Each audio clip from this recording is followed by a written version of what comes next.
It is recording now. Alrighty, I'm going to call the October 6th, 2025 meeting of the Board Finance Subcommittee to order. Recognizing that a majority is present with Trustee Kirby and myself. First item on our agenda is public comment on non-agenda and agenda items. So this is a time for folks to address the committee on anything that is germane to the finances of San Jose City Schools, either that is on the agenda or not on the agenda. We have a very tight agenda today, so I'm going to limit total comments to 15 minutes. So it'll be 3 minutes per speaker, but that'll be reduced to the division of that into 15 minutes if we have more cards than would allow for that. So do we have any public comment cards? There's 1 minute. One right here. Does anyone else want to give public comment? Okay. All right, in that case, you'll have your full 3 minutes. So, Catherine Howell. Catherine Howell, president of the Santa Rosa Teachers Association, representing about 800 teachers in the district. I have lots of things to say. I'm going to focus specifically on item 3CB, which is the accelerated charter expansion or closure or whatever that might end up being. This is, as far as I know, the first time this has come up on any agenda. And I know that it took the community of the accelerated charter school by surprise. And the ask from them, the teachers that I spoke to over the weekend since this agenda dropped, was to please don't make any changes to the accelerated charter until you had a chance to speak to the community. It's a very unique program at the accelerated charter. It is not a typical straightforward elementary program. It is got teachers that do science and math and history and English, and so it's not a typical traditional elementary, and there are certain things that would have to be in place for its expansion and in order to maintain the integrity of the program. So my ask for you today is, before you make any decisions, to have some open forums with that community, with the families of that school, and get the full picture, talk to the teachers, and figure out how it could be expanded while still being the special program that the accelerated charter school is. Thank you. Thank you. I have no other cards. Does anyone else want to give us a public comment before we get started? All right, seeing none, then we'll go ahead and move to our discussion action calendar. Our first item up is discussion and possible action for 7-Eleven committee, which is not a Slurpee. So I'm gonna go for a joke. I'm gonna try. So Luce, if you could introduce, I'm assuming this is you. Yeah. Introduce the 7-Eleven committee, or is that you, Luce? I had actually. I'm sorry, I got mixed up. That's okay. No, because it's a little blur sometimes. So, I had just attached the a checklist for sale or lease of school district surplus property, essentially for us to form a committee. It'll need to come to the board for the actual formation and the list of properties that we'll want to look at. So just looking for, I know that as we've talked about the sites that are currently vacant, we do expect that Burke Hill would not be needed for any current or any school use. And with the movement of the French American School, that would also free up Doyle Park as one that we would not expect to have potential school use for. Other sites, depending on movement or not with other schools and boundaries. And for a 7-Eleven committee, do we need to have one per property, or is it that we establish one and then as we're looking into this? It's one, and then it starts with a charge of which properties to look at. And you can use that same committee and add more properties as properties come available. And Luce, if you have anything to add. 7-Eleven? Nothing more to add other than that the process tends to be comprehensive and complete. it's the sort of process where we have to make sure we dot every I, cross every T. There's no, really very little room for creativity, right? So we follow the requirements to a T on this one. For the sake of everyone in the room who hasn't been talking about 7-Eleven committees for the last 6 months, can you just briefly overview why we would form one, what the outcome is, and what we'd hope the benefit to the district would be by doing this process?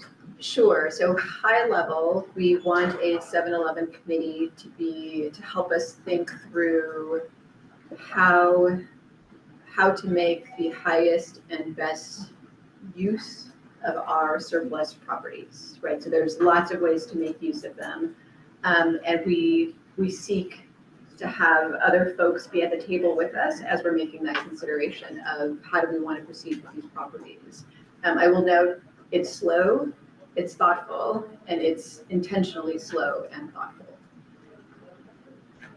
They're called 7-Eleven because you have between 7 and 11 committee members, and that is in code.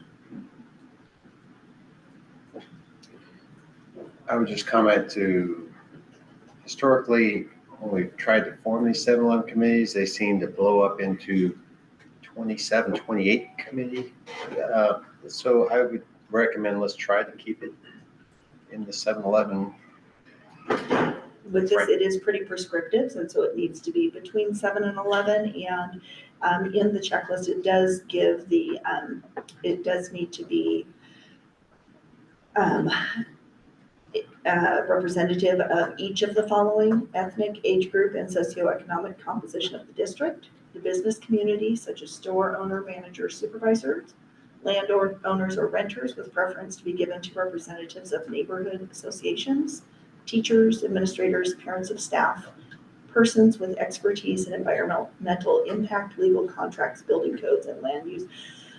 So yes, it is very similar to what we used for the school consolidation and closure. However, that was not a required committee. That was one that the board opted to create, even though we weren't required under law. This is required under law, so it's a little different. Any other questions? Would you like to make a recommendation to recommend to the board? Yes, I recommend that we form a 7-Eleven committee to explore the surplus property And utilization. And at this time, we have Brook Hill and Doyle Park. Are there others that you want to start at the beginning, or would you like us to begin with those? I think Lewis. Lewis?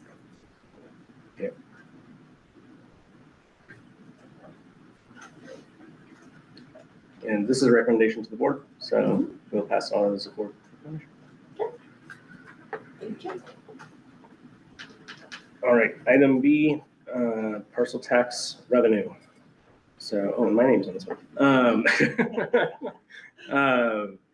So I brought this item to the finance subcommittee as a first stop on its way to the board as well. We've said that we're going to be looking at everything, and we've looked a lot at different ways to cut, consolidate. We're continuing to struggle with ways to reduce our expenses. And we're also looking at revenues from the perspective of how we realign programs, provide more investment into things that folks are looking for while having to obviously reduce what we're doing overall. It seems like we are at a place where it would not be fiscally prudent to continue talking about any of this without also looking at parcel tax revenue. And so Yes, and in fact, so the board had looked at this previously. It was tabled at the time based on public support, and it was expected that it would come back. And so looking to the committee as far as if you would like staff to begin drafting what that would look like to bring to the board. I would recommend that we have staff look into that during the board, absolutely. I mean, it didn't seem like it was the proper time earlier because there was things that we needed to do to make sure that we could make a credible argument that we knew that we would be able to manage the funds. But I feel like now we're at a place where our district is in a much different place, I believe, than we were a year and a half ago when we looked at this. We have different structures in place, different ways that we are moving with board and administration and transparency. And so I think the next thing we need to be able to look at is the actual language for what it would be for an initiative before we could actually really give any feedback. So, what are the revenues that can be garnered? What would the language be and how those would be presented to the voters, and what would those funds be able to be spent on and not spent on? All right, and we will pull the information from before, as there was already some work done on exploring things that would have support. I'll just add, just to make sure, that everyone's aware of the timeline that this needs to happen to get it on the ballot. With our current, where we would be right now, it would be difficult to get it in place in time for the next school year. Just looking at what would be required in order to get it on the ballot. So possibility, but unlikely. I think the soonest feasible one would be June of next year, and that would be a very tight timeline. So Incredibly. probably looking at November. All right. Alrighty, so let's go ahead and move to 3C, which I'm anticipating will go a little longer than our first two. We'll start with 3CA, consolidation, and our goal here is to talk about the financial aspects of the kind of boundary consolidation revisions that came up to the board. So we'll start with CA, which is in relationship to the secondary maps and consolidation proposals there. So what we will be looking for is direction on exactly what information you would like added for the fiscal piece for Wednesday. There are maps and information uploaded. When we look at, I think the first question was timeline. With the number of transfers that are in there, so if you look at the information that's already up there, then. But Okay, let me go ahead and sign in. I was not signed into the Zoom. Give me just a second.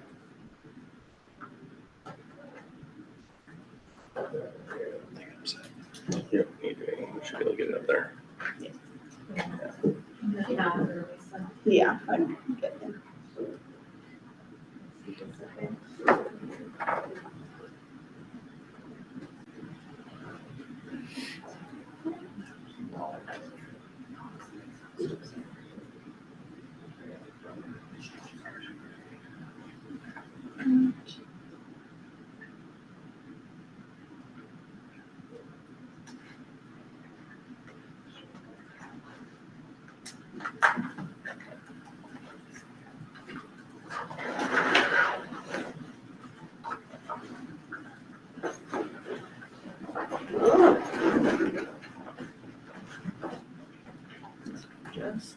Just a second here, sorry. Get into the presentation of it.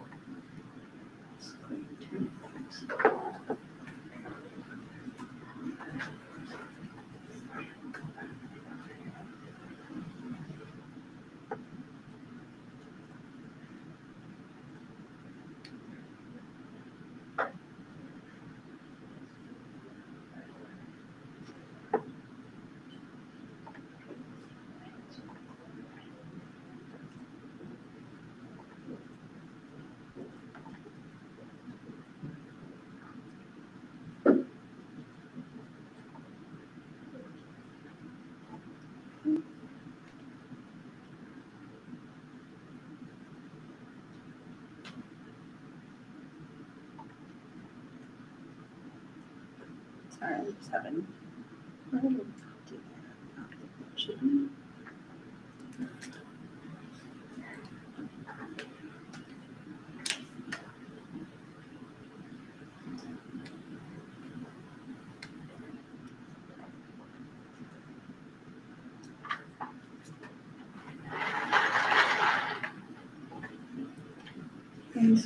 specifically, if we get down here and look at things that are on this agenda, not Yep. for, Perfect. Make that big over there. that's what I'm trying to. Get over here.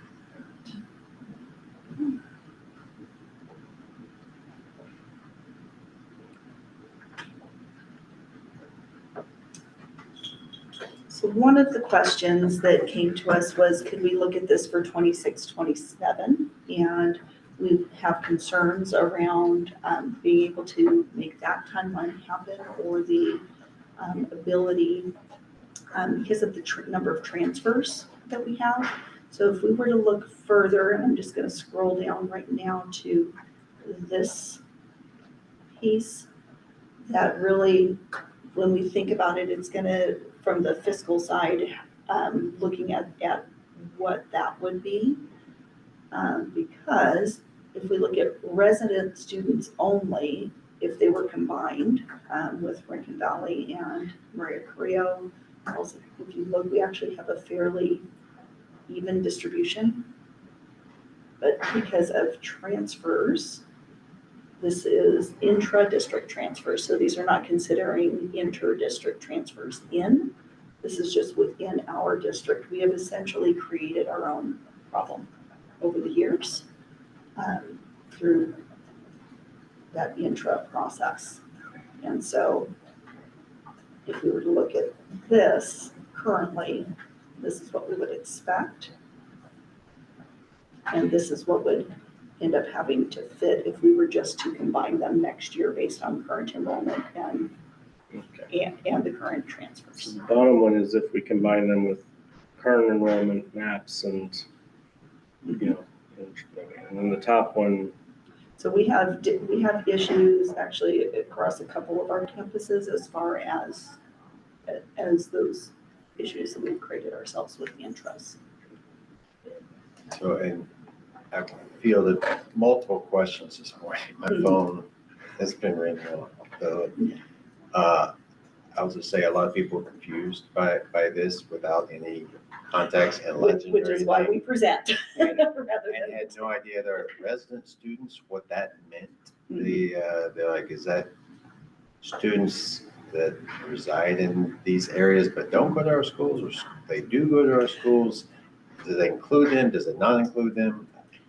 This is basing off of current year, if we were to distribute based on, kind of the addresses that we know. And if they were to be distributed based on the residences with the boundaries that are reflected in this earlier. If we were to come here looking at this Carrillo, Montgomery, Halsey, Santa Rosa High, and Pioneer. so in the 5, 7, 12 proposal, it's modeled that the top one would be the resident student population distribution. Mm-hmm. Yes. And then once we know who's going, not going, we would then be able to address intra-district transfers based on priorities. Mhm. With, Yes. with the capacity that would be, that's shown there. Yes. And my grasp of that is it actually relieves a little bit of the capacity issues we've seen at Santa Rosa. Santa High Rosa and specifically. Montgomery, Mhm. but Santa Rosa High especially. Yes. And then from a fiscal standpoint, this is an alternative proposal to a 4 Mhm. school map.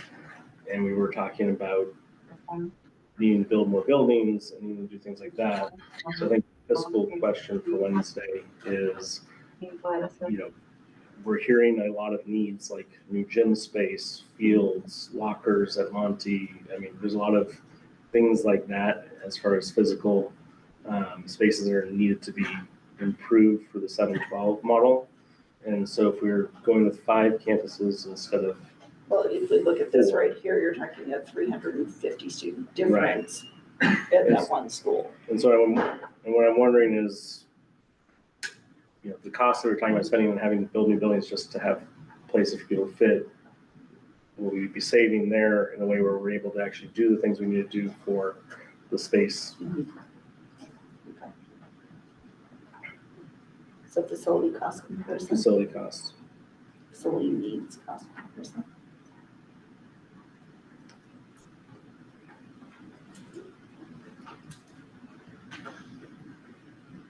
And so essentially, if the boundary were to be removed from LC, this is essentially the number of students. You know, obviously some would still go there, but when we have to think of if they were to be given a different home school, neighborhood school assignment or LC, then you're looking at having to redistribute. Even up to half of that would be very difficult to, I mean, even a third of that would be difficult to redistribute. And so if we were doing that, what would the cost be associated with creating that capacity compared to the cost of, you know, having 5 campuses that we need to improve to meet those needs?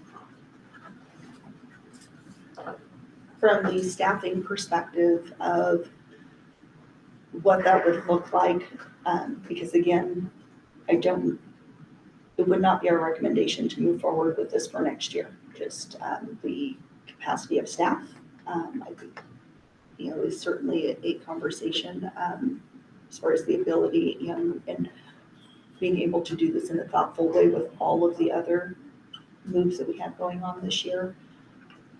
What we could do is, and what would make sense from a transitioning perspective would be if we start limiting the transfers in preparation, then we staff according to that, which actually does create a cost savings for next year. So that's one of the things that we can bring as part of that consideration. So understanding that savings and the impact on, you know, what that means as far as transfers. Yeah. You know.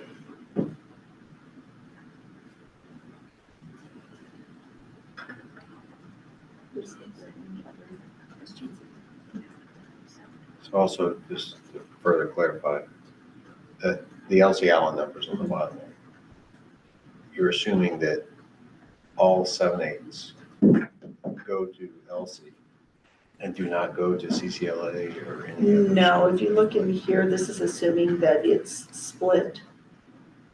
And if you go up here, then it's the ones that live in a particular area. So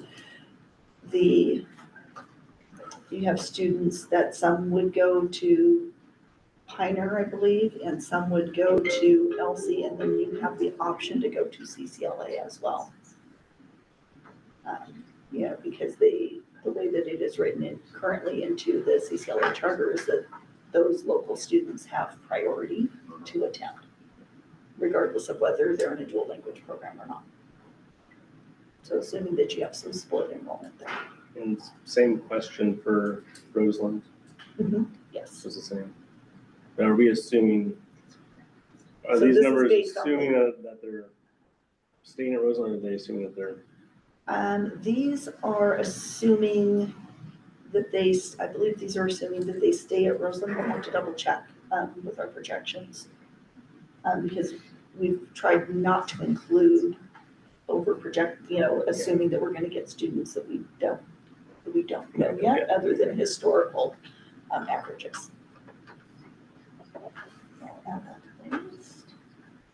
Because I think that's another factor that with collegiate prep no longer accepting students that, I mean, I don't want to overestimate, but I don't want to underestimate either. I think that we are expecting that probably about half of those would come to SRCS in one, in a location, whether that's LC or Pioneer or somewhere else in the district, because they don't all pull from the Roseland area.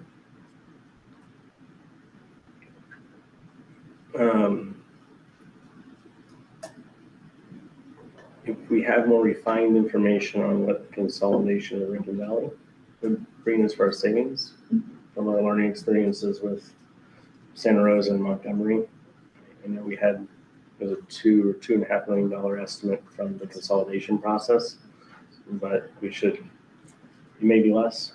Yeah, and that's one of the things that as we're already, tightening those schedules and the, with the section allocation and all of that, as we tighten that up, that's where some of that savings comes from. And so the savings, we may have already realized some of that just by changing our practices, and then there will be more that would come with that. The real savings comes from where we can align and share staff. So when we don't have that alignment, it does impact that. So And it comes in savings from a little bit from operations, but it's really, that's not the majority of it. It's administrators, support staff, and some of the teaching staff. You figure most of the teachers go. I'm sorry, I didn't hear that quite right. Most of the teachers continue with the students. You don't see a huge shift there, but you do see a reduction in administrators and other support staff. So yeah, that's one of the big questions I've been getting on morning was like, when people want to know where we are in our savings that we were expecting, before we move forward with the next steps. I know it's hard to put an exact number on, obviously, but we just closed our books, so people are wondering, have we done some kind of analysis So the closing of the books would be for last year. for last year, correct? So this will be this year. Which that may we- help. But now that we have staffing finalized, now we can actually Right. start pulling all of that information together. Right, exactly. So a revised projection, I think, Yes. would be important. And again, the transfer piece of that is what will impact that the most.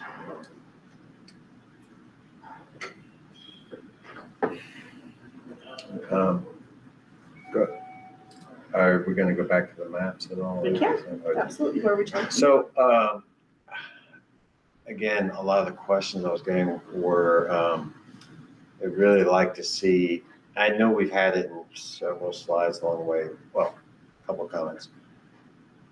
They'd like to see where we were previous and to this. They're like, feel like they should be able to go back, So See. the website that we have has been updated with those different options of the overlays. It's not here in the presentation right now, but yes, that has been updated and we'll have that available. and it was very frustrating to a lot of people that none of the roads had names on them, or there's no map that you can zoom in on and see where the names are. Is that possible with any of our new ones?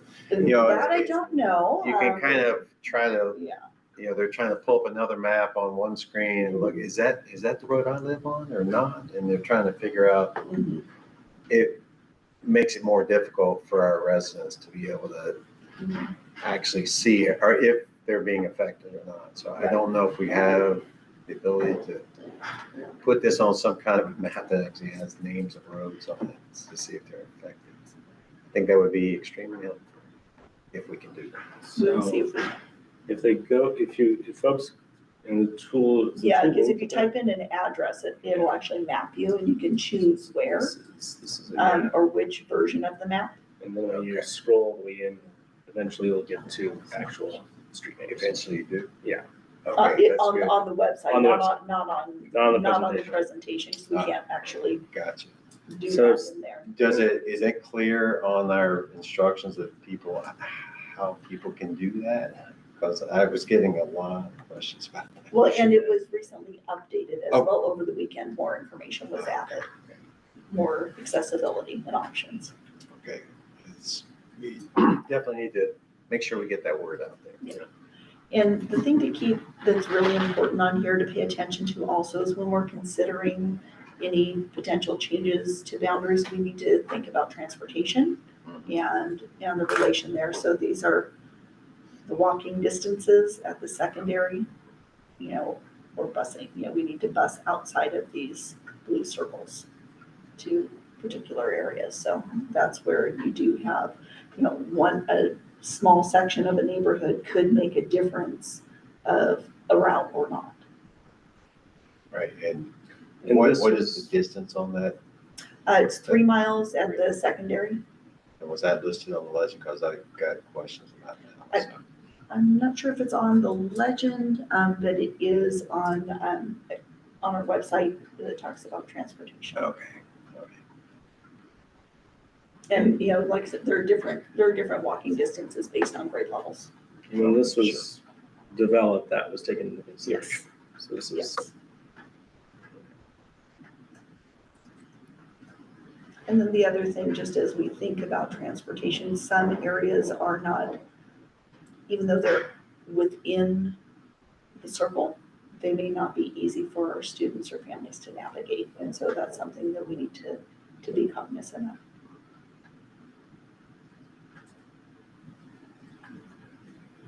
any questions on that? That's it for now. Before we move on to the charter aspect of this, as the two of you have been sitting with it, anything that, we have the current plan, which is a phase into the 4 7-12s and the costs associated with that. This is different from that in what we've discussed, which is the physical spaces and the operational costs. Is there anything else that we should be asking about? Well, when we think of the equity perspective and what's available across our district, I know that that's been a conversation that has come up quite often. It's something that's raised in a lot of spaces, as far as, well, why do students who live in this area not have the same as what everybody else has? And that's come up with on both ends of the spectrum, with LC, with the potential for removing boundaries, as well as the Carrillo and Rincon Valley delay of the 7-12 implementation there as compared to everywhere else when we started having those conversations in February with board action.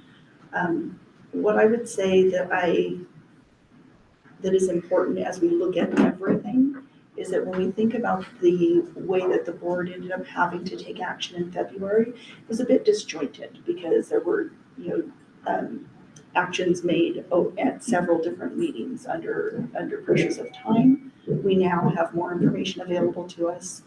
We know, okay, what's gone well, what hasn't, we've learned. We still have issues to address as we go through this, but really making sure that we are being mindful as we're bringing recommendations forward, and that we're considering, again, everything within the budget. There are no sacred cows. There are no things that are off limits for discussion and consideration. That doesn't mean that everything will be recommended to implement also. So just keeping those in mind, that this is really just kind of the next step in this process. I think it's important for people to know. And fundamentally, we believe that this recommendation, or this option, would be more logistically feasible and save us money. If we change how we do things so that we don't repeat the same mistakes, yes. That's the motto of this year. Yep, exactly. And that's, again, looking at this is, those are the patterns that have happened in the past. So since you brought up the equity portion, I fielded multiple questions and calls. And again, it's hard to really address because I don't have the old boundary versus the new, but this new Carrillo boundary appeared to take that when it's shrinking, right? It's losing part of it, and they're saying that would even further this thought that Carrillo is not as diverse as the other schools by shrinking that portion of their boundary there, that may actually lead to them being less diverse. There are some small bits in here that we could adjust without it being a huge swing one way or the other, so we can look at that. The diversity piece is definitely important. With the makeup of what are the residents in the areas at the two ends of town, I don't know that there's a map that we can create that's going to eliminate the lack of diversity. I mean, it can help in the LC and Carrillo, the LC Allen and Marie Carrillo boundaries, but what it does do is it creates more balanced, more diversity in the other three. And so as we try and shift that, okay, where can we make an impact? I don't know that that's the right answer. I don't know that there is a right answer, but it's something to be aware of. That I don't know that we can boundary our way into diversity across the district right now, but how do we make shifts where we can? We have about 20 minutes left of open session before we move to closed session, so let's go ahead and go to accelerated. One more concern, sorry. No, let's get out now. Along the same lines was when we're shrinking, particularly in the Marie Korea boundary, we're basically pulling out 10th, 11th, 12th graders to make room for 7th and 8th graders. And we're going to shrink So that the is, high end. that's one of the reasons that we would want to, that we could actually phase it in through the transfers, through doing that to where anybody who's already in 10th, 11th, 12th would remain, Sure. And then you have priorities for transfers in like siblings or things like that. Right. But it's reducing that we're not adding more transfers outside of priorities, certain priorities. And maintaining the priority of currently at the school. Absolutely. Right. Yeah, they definitely need to make sure that is publicized. I know it's out there. So, Okay, sorry, go ahead. before we discuss the specifics, just for everyone on charters, there is a general charter process conversation coming to the board on Wednesday because there's a lot that's going to happen about charters in our district in the next 8 months.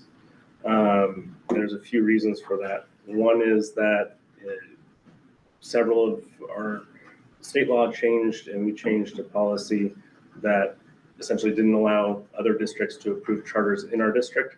So the item on Wednesday will address things like the charters that we're going to be reviewing that are seeking to be placed in our district that now want our approval to exist here. So that's one chunk of things we're going to be having at charters. The other chunk is that we have our dependent charters, and many of them have their charters expiring in the next 8 months. And so for each of them, we need to renew them. There's different considerations for each charter about how and whether we can renew them. The one we're considering and just talking about today is the accelerated charter. And the reason it's on here, in part, it's the hard part of public processes, because I know there's a lot of folks in the accelerated charter community that are like, what's going on? We didn't hear about this. Part of us having it on a committee meeting is to help build the awareness and start the process of doing the outreach. There's no action being taken today, but there's the real possibility and challenge for the accelerated charter because of where it's located, that it's not going to be able to continue past June of next year in its current location, how it's configured. And up until recently, as we were looking at the elementary reconfiguration, the discussion had been that the option would be to move accelerated charter to one of our elementary campuses, because of its grade levels, it has to be in our elementary district, and it's not currently in our elementary district. And then we had the realization that a lot of our elementary campuses do not have capacity to necessarily fit 120 students. And that's been the discussion we've been having at the board for the last few meetings. While the words accelerated charter weren't used in those, the impact to the accelerated charter was very much realized. And that's why this item is on the agenda today, is because there's 3 options that we now could look at within this option. I just want to preface it with, that's why accelerated charter is being talked about today, but every charter school in the district in some way, shape, or form is going to be being talked about in the next 8 months in very significant ways. So the 2 charters that are up for renewal this year that are dependent are accelerated and CCLA. And each of those will have to come through with a process. We have a few options, as you mentioned, and the only reason that, the reason that option 1 is on here is because that is an option. As we look at all of this, we have to bring full information to the board. Okay, here are what the options are with accelerated charter. That's not that this is a recommendation. This is strictly, these are the options that we have. That, would be not to pursue the renewal of the petition, to move it to one of our elementary campuses, as you shared. The other way to keep it where it's at, or keep it in the high school district, the secondary district, is that if we offer all grades that are offered in the secondary district, which would mean we would have to expand it to offer 7 through 12. It's the only way that it can remain in the area that it is right now. And so then the option would be, if it were to remain as a 5-6 and expand up, or would we, there's been ask from the teachers in the community to expand it down to 4th, which was the reason for having that conversation now.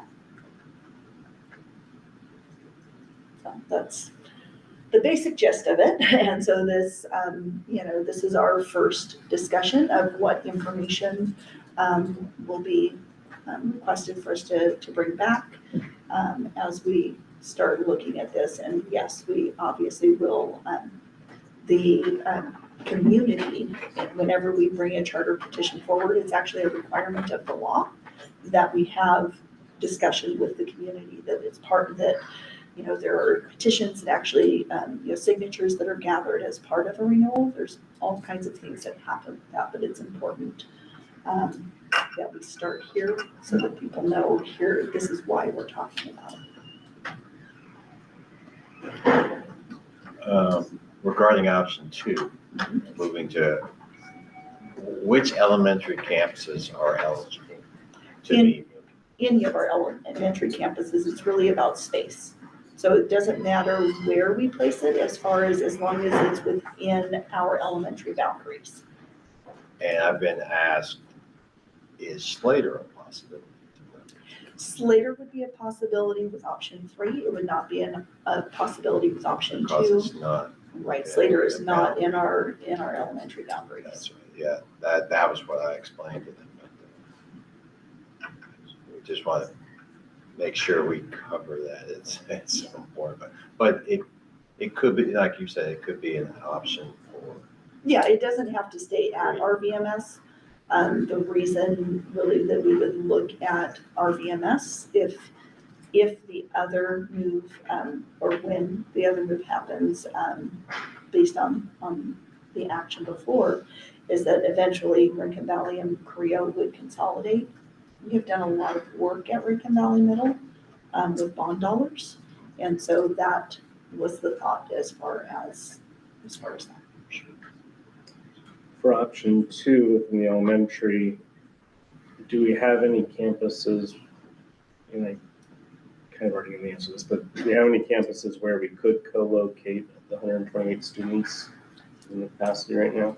Current capacity, we would have to, I think the only place that may, but it would require displacement of other special education classrooms would be at Lincoln would have space.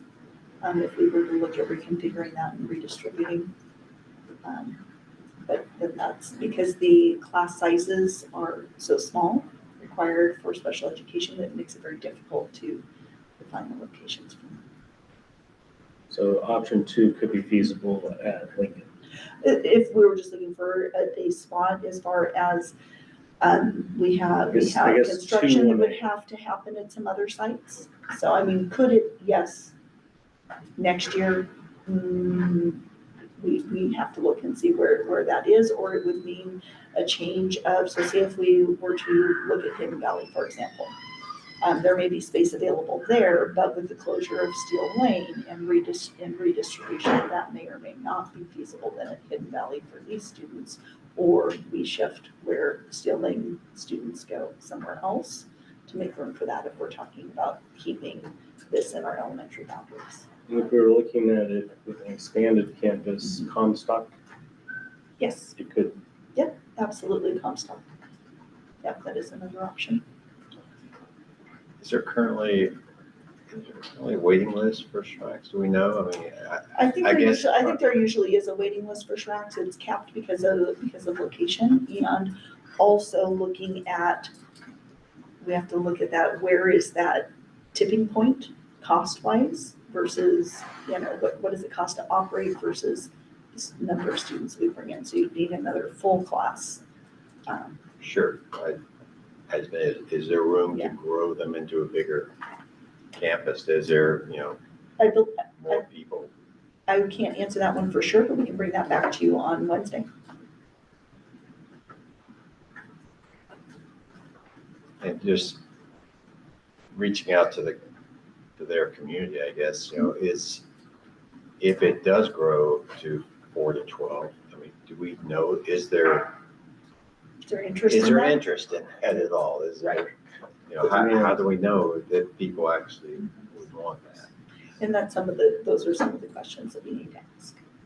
I think it would be helpful for us to know the board or the direction that the board would like us to pursue as we go out and have these conversations, so. I've heard a lot of interest in it, and a lot of people who feel like it's not accessible because of how small it is. So it would be good to be able to quantify the scale of that interest. I do feel like in our district, we have a need for more alternative models that meet students where they're at. Accelerated Charter definitely seems to do that.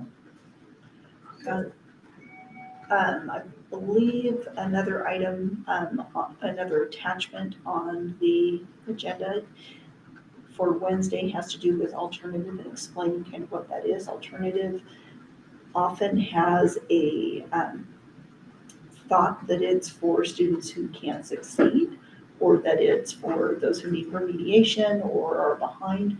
Alternative can mean many different things, just including accessing education in a different way. I was using lowercase alternative. I just meant different way, different things. I just wanted to share that out as Appreciate that. a why that sometimes is, just thinking of our mindsets. So as an accelerated charter, are there other examples in the Bay Area that we can look to, success models that, have, I feel fairly certain that there are in some other districts. There's some way, some examples that could be shared for us to kind of, either, as an example, just to model after, or to just look and pick their brains and see what's worked for them.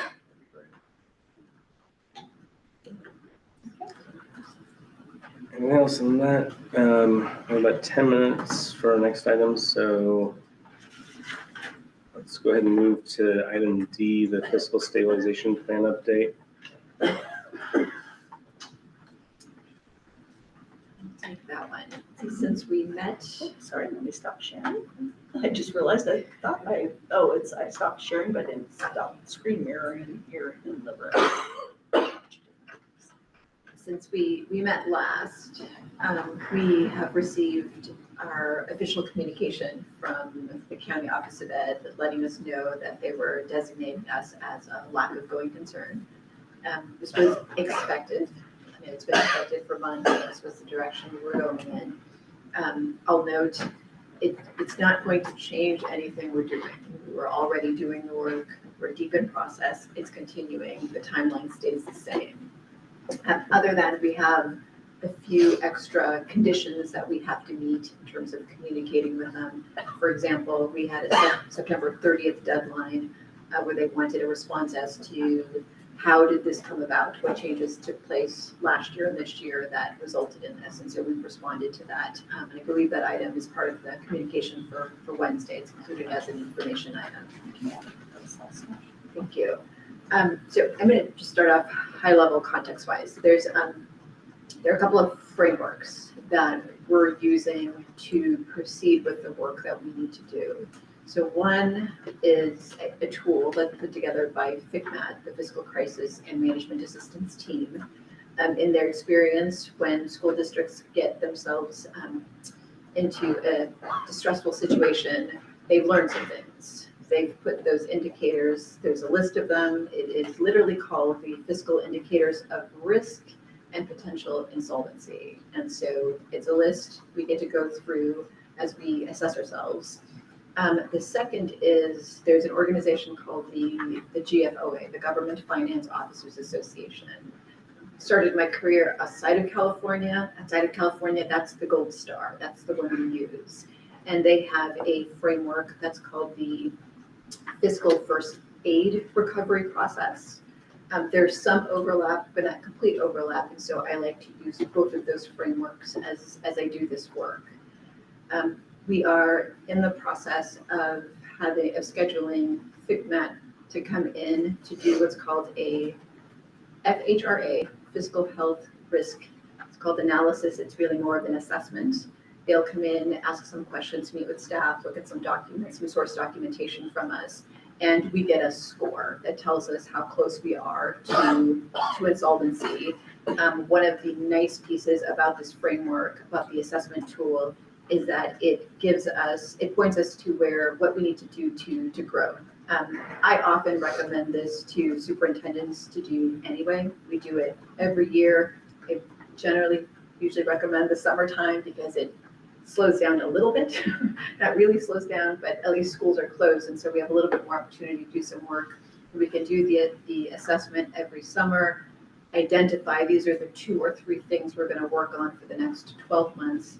And so we'll get on a cycle to be able to do that work. And so the first one will be done by FICMAT. They'll come in and join us sometime, most likely this month, or maybe next month. And then after that, we'll do the self-assessment ourselves every summer. One of the key items in the work right now is what I've let the county know that we are doing what I'm calling a pre-first interim MYP, a multi-year projection that'll include some significant updates for us. So one, we closed books, and we know we closed 2 million better than what we thought we were going to.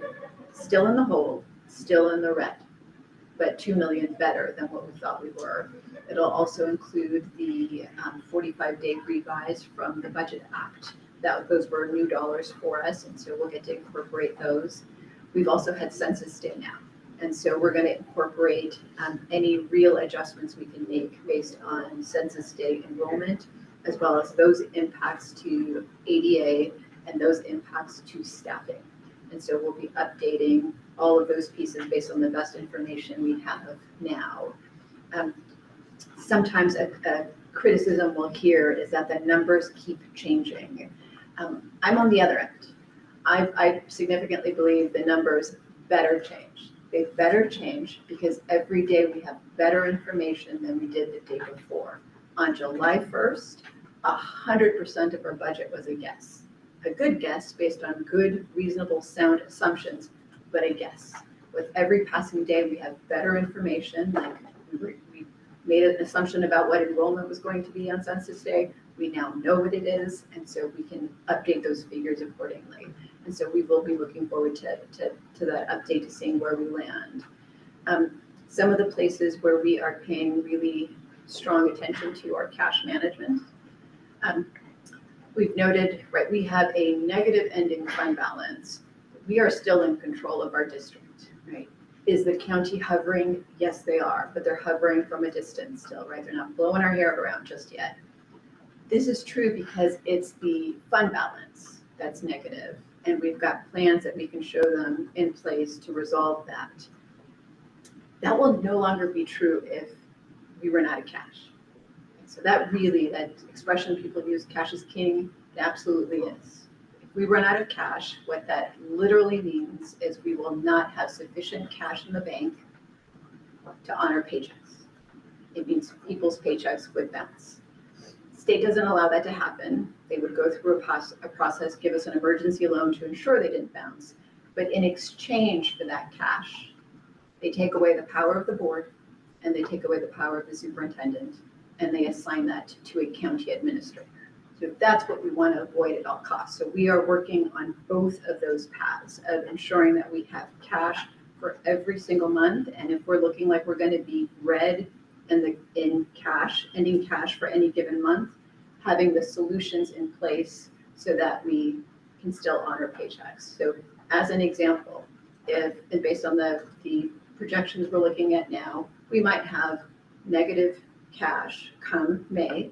And so then what we have to do is ensure that I've got enough cash in another fund of our funds to be able to borrow from temporarily, while we then go through the process of implementing our budget solutions to ensure that this cash problem gets resolved. I'm going to pause there because that was a lot. And I saw furrowed brow, so let me pause there before I continue. Oh, the furrowed brow was on the hair comps. I definitely feel like I'm getting a haircut from the county.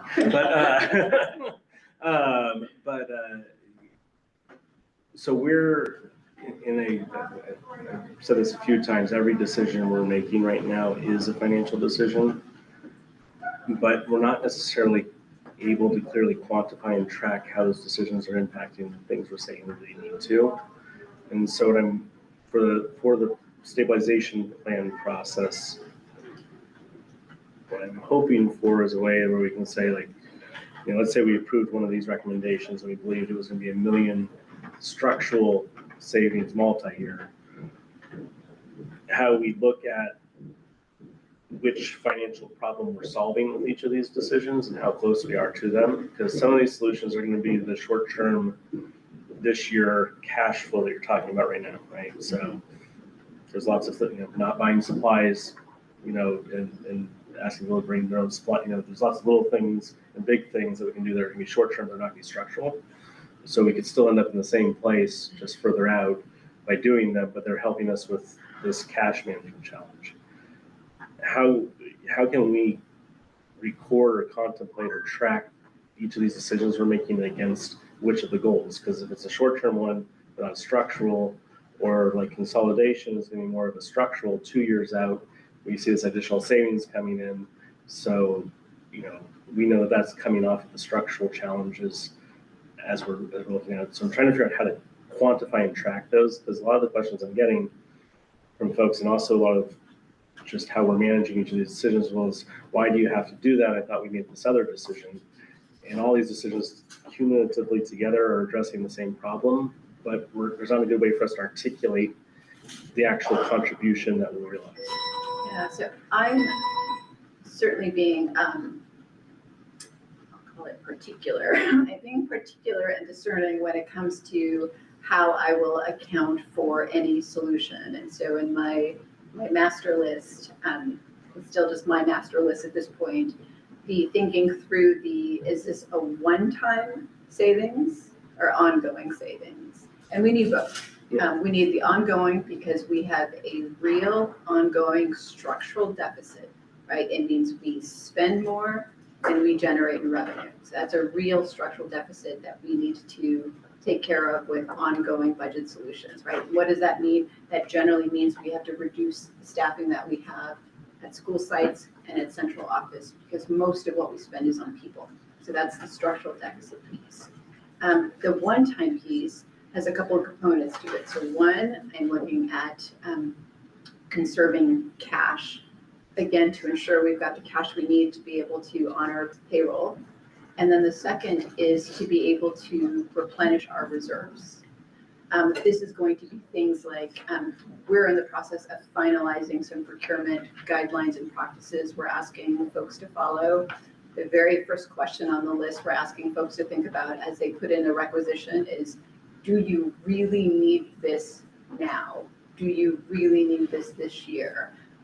We will trust people to answer the question honestly, right? To really just honor the system, because we're all part of the same team, we're all part of the same system. But that's just the question we want to ensure that everyone in the system can think about before they put in that requisition, because the importance of conserving cash, I cannot stress enough. It is really important that we conserve cash, because there's no fudging our way around that. We either have the cash in place to make payroll in May, or we don't. And if we don't, that's state loan, county administrator. There are no questions, right? There's no one to call and say, hey, I don't have enough cash today, but if you give me until Monday, it'll be there on Monday. It just doesn't exist. So as the numbers are changing, and I agree, we want them to change because we're also making decisions each day to change them, not just better data. But as they're changing, is there a way that we can, I mean, I think of like the, you know, the scoreboard type thing. Is there a way for us to track our progress in these decisions towards that goal? Is there a way for us to quantify it there so we can show that what we're doing is actually mattering?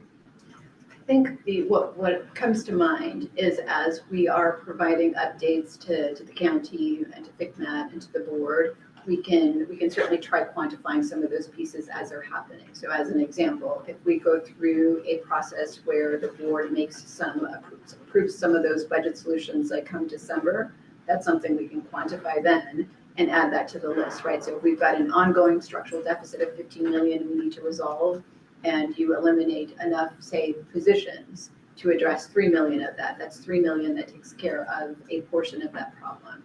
But there will be decisions we're going to be making all along to be able to get to ultimately what we want to solve for is that structural deficit, right? It is, just for everyone's clarity, like it's not resolving the structural deficit that has led to our need to replenish the reserves on a one-time basis. That has led to the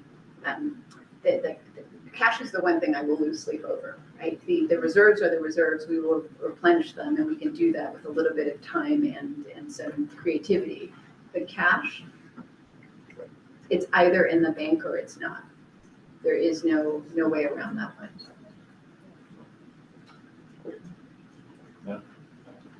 If I sound stern and severe, it's probably because I feel stern and severe. Like we really do need to do the work to make sure that we've got cash.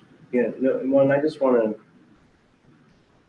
fundamentally get to a place where there's a one sheet attachment to this item on this agenda that shows us what we did this last month and how it either kept us with cash in the bank, how it addressed meeting these financial structural goals, something where we're clearly measuring the actions that we're taking, we're seeing that progress, or where we're able to very clearly see if something happened. You know, last year there was however $1 million that changed in the budget that kind of, I want to see those things earlier.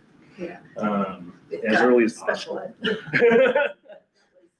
what you're describing is essentially the pre-first interim MYP, Okay. right? Because I can't wait until December for Right. the first interim. And so I was feeling that need and that urgency of like, I need to see now, what are all of these changes that are happening? Every month, it's probably not enough there, but Well, I mean, I'm thinking of this next board agenda, right? Like we've got consolidation conversation, we have concession conversations. Like, and there's things in there where people are going to be experiencing change and impacts at a personal or community level. And we can talk about it in the scope of this big challenge, but actually showing what those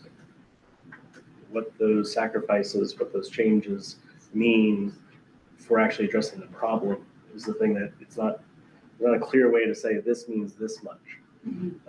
So the closer we can get to having something that's very clean for that, I think is really important because, you know, you go back to February and March, and I think we cut $24 million through the consolidations, the layoffs, and the other things that we asked of staff.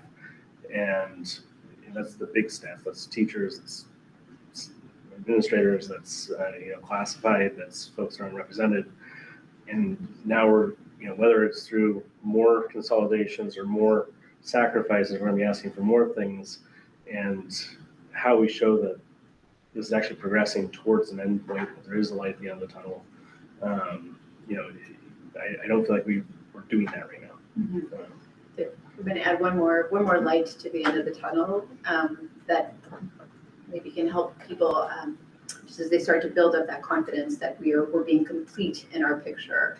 As part of that pre-first interim MYP, some of the consideration there is going to be for some items that have typically not been included in our MYP. So for example, a contribution to deferred maintenance that will actually address some of our deferred maintenance need for facilities. The need to replace technology, right? They let folks know, like, if I need 1.2 million to replace technology, it's really hard for me to come up with 1.2 million. but I can come up with $400,000 every year so that by that third year, I've got that 1.2 million. The third item that's like that is curriculum adoption. So those are 3 items we're going to be looking to creating assignments or commitments as part of our multi-year projection for the fund balance to ensure that as we're thinking through the solutions to address the structural deficit, it includes some of these other pieces that don't always fall into our MYP.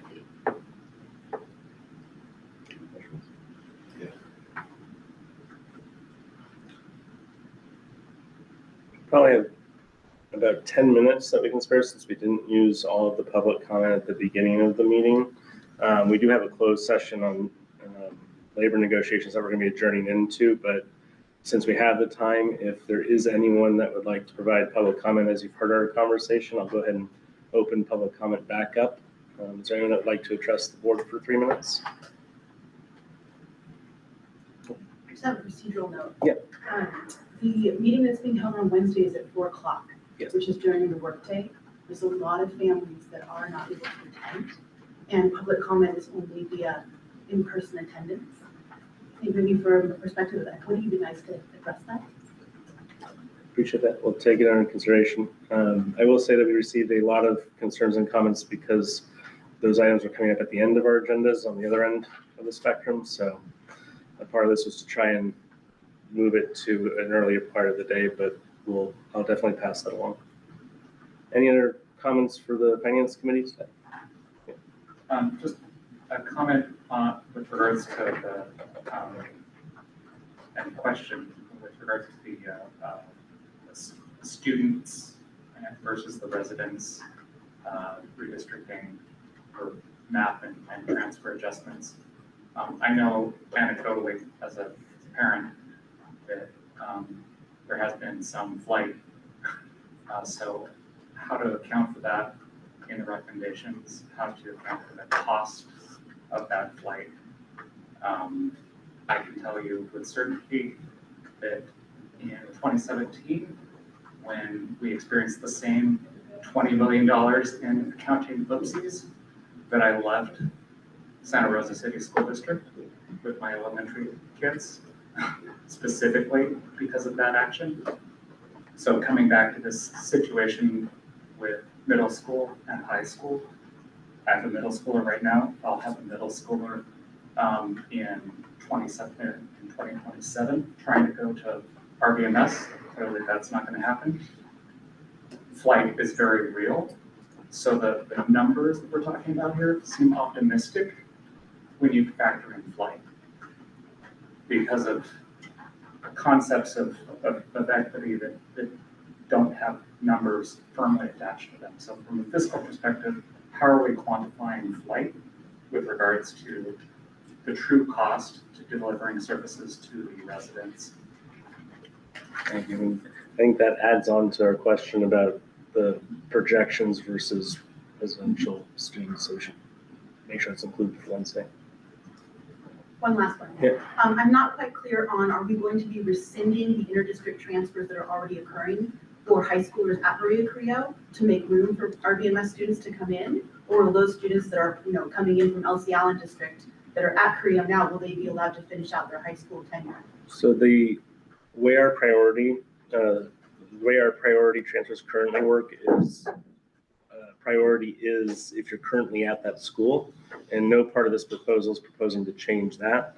But that doesn't necessarily. But that is something that we'll be following up more detail on Wednesday. But there's no proposal to remove the priority for transfer for students that are currently at a school. So there's no intent to rescind that prioritization. And we'll get more. There'll be more on that on Wednesday. This presentation was constrained to the financial parts of it because of this committee's jurisdiction. But more of those details will come on Wednesday. All right, last one. Yeah, so just another equity piece with the accelerated charter school. I know that on that priority list for the lottery was like those qualifying for free and reduced lunches, but I know many folks can't even access that school due to not having after-school care and not having transportation options. So that probably might be more of interest if folks had the ability to access it in a better way. Mm-hmm. Yeah. the after-school care and transportation items. All right, well, thank you. It's 4:45. We are going to recess to close session. I appreciate everyone for coming. And please continue to send your comments to us, and/or we'll see you on Wednesday. Thank you.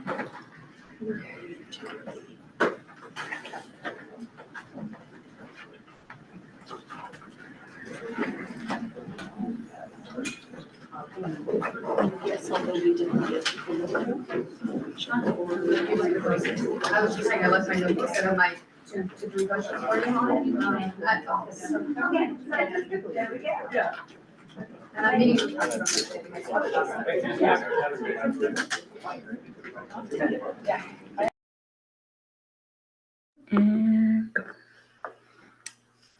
Okay, the board adjourned to closed session at 5:30 and there was no reportable action.